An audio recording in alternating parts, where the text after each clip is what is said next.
Ça m'inspire des mots de tête. Par exemple, CSG, je l'ai déjà vu sur mon bulletin de paie, je serais infichu capable de vous dire ce que c'est que la CSG. Ok. Le bulletin de paye, c'est quelque chose, c'est un document qui appartient à chaque salarié, à chaque personne. Pour autant, beaucoup de gens ne comprennent pas forcément, voire rarement, les lignes qui sont avant le salaire net. Qu'est-ce que ça vous inspire?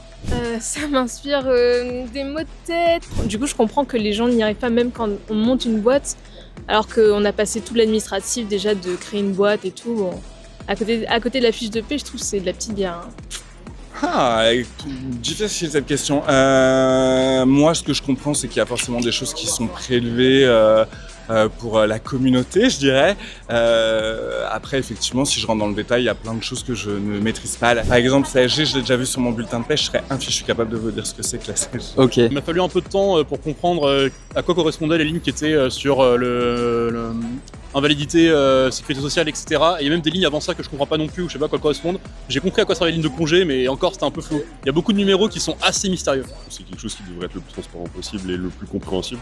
Donc il devrait y avoir une explication par IA par exemple, ce genre de choses. En fait, désormais, chez Payfit, les bulletins de paie sont interactifs, les lignes sont expliquées, elles sont interactives. Quand on clique dessus, on a l'explication de à quoi ça correspond et surtout on a le détail du calcul. Moi, je suis à fond pour l'IA, rien que pour la lecture des documents. Je trouve ça génial. Ça peut être un très bon outil, effectivement, pour démocratiser la fiche de paye.